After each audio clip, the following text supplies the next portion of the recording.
Kaliwat kanang kilos protesta ang isinagawa ngayong araw bilang paggunita sa 40th anniversary ng EDSA People Power Revolution. Hindi naman naiwasan ang girian sa pagitan ng mga pulisya at rallyista. Narito ang agenda report ni Just Ignacio live mula sa EDSA Shrine. Just, ano na ang sitwasyon sa EDSA ngayon? Corina, uminit ang tensyon sa pagitan ng ilang militanteng grupo at mga pulis matapos na hindi umano silang payagan sa kanilang ginawang paghahanay sa southbound lane ng EDSA sa Rochester. Alas 12 pa lang ng tanghali kanina nang magsimulang maghanay ang iba't ibang militanteng grupo sa lugar. Kabilang dyan ang Anak Bayan, Bagong Alyansang Makabayan, Sanlakas, Artikulo 11 at marami pang iba kung saan nagsagawa rin ang mga grupo ito ng kanilang sariling programa para sa ika-40th anniversary ng People Power Revolution ngayong araw. Ayon sa isang grupo, pinaninindigan lang daw nila ang kanilang paghahanay pero uminit ang tensyon matapos na hindi pumayag ang mga pulis. I-forward pa yung hanay at tikitin yung mga masa. So, ang ginagawa po natin ay gusto nating panindigan yung linya natin. Kaya po nagkakatulakan ngayon. Pero kinakausap pa rin natin sila na kung anong napag-usapan.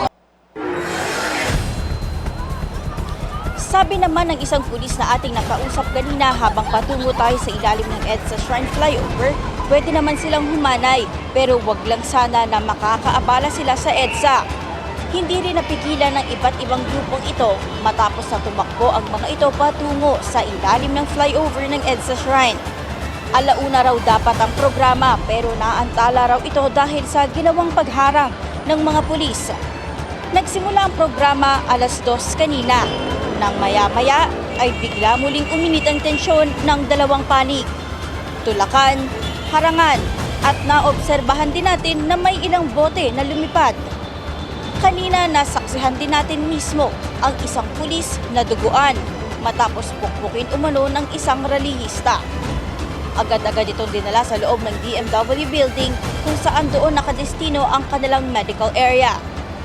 Mabigat ang daloy ng trapiko sa kahabaan ng EDSA southbound lane kaya kanina ay binuksan na rin ng DOTR ang southbound lane ng EDSA busway mula Santolan hanggang Ortigas. Gayon din sa northbound lane nito mula Ortigas hanggang paglagpas ng EDSA People Power Monument pasado alas 12 ng tanghali para makapagbigay ng adjustment sa mabigat na daloy ng trapiko. Dakong alas 3 ng hapon, pinausod ng kapulisan ang mga grupo sa gawing northbound lane ng EDSA sa gilid ng isang mall dito para makadaan yung mga sasakyan na galing sa Green Hills. Corina, nagpa-interview din kanina si NCRPO Regional Director Police Brigadier General Anthony Aperin kung saan kinumpirma nito na 7 pulis ang sugatan, kabilang dyan yung isang pulis na pumutok yung noo na nasugod na rin daw sa ospital. Yung 6 naman na pulis, under control naman daw yung kanilang natamong sugat. 2 rin daw mula sa mga rallyista ang arestado dahil sa pamumukpok nila sa mga pulis. 6 na rallyista raw dapat yung arestado pero yung 4 ay hindi na makita. Tinatayang nasa 5,000 na katao rin daw ang estimate ng PNP na lumahok sa rally, taliwas sa 30,000 na sinasabi raw ng grupo. Despite magulo, generally peaceful pa rin daw ayon kay NCRP Regional Director Aperin dahil walang sugatan sa mga nagrarally. Corina? Okay, Just, parating inaabangan kung ilan ang dadalo. Meron na bang parang estimate ang mga kinaukulan kung ilan ang dumalo ngayon sa 40th anniversary ng EDSA People Power? Corina, dito sa EDSA Shrine, yung mga lumahok dito kasi magkaiba yung dito at saka doon sa People Power Monument. Yung dito sa EDSA Shrine, sabi ni Aperin ay nasa 5,000 yung kanilang estimate ng na lumahok dito sa rally sa EDSA Shrine. Taliwas yun sa 30,000 na sinasabi ng grupo na narito kanina.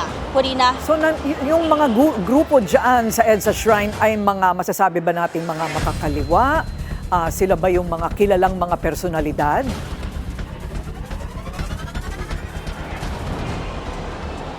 Corina, yung mga grupo dito, sila yung mga expressive doon sa mga kung sino dapat yung mga bumaba, expressive sila sa sila yung mga expressive sa kung sino dapat yung mga bumaba. Kumpara kasi doon sa mga nandoon sa People Power Monument, ang focus sila is yung kahit na sino ay kung sino man yung dapat na managot ay dapat managot. No? At yung mga nandito talagang nagpapahayag sila ng kanilang saloobin kung sino yung mga dapat na bumaba sa pwesto. Corina. Okay nga, nakikita ko na parang halos kabataan. Ano? Maraming salamat. Just Ignacio, nag-uulat live mula sa EDSA Shrine. Manatiling nakatutok sa Bilyonaryo News Channel. Sumubaybay sa aming social media accounts at mag-subscribe sa aming YouTube channel para sa mga bago at eksklusibong balita.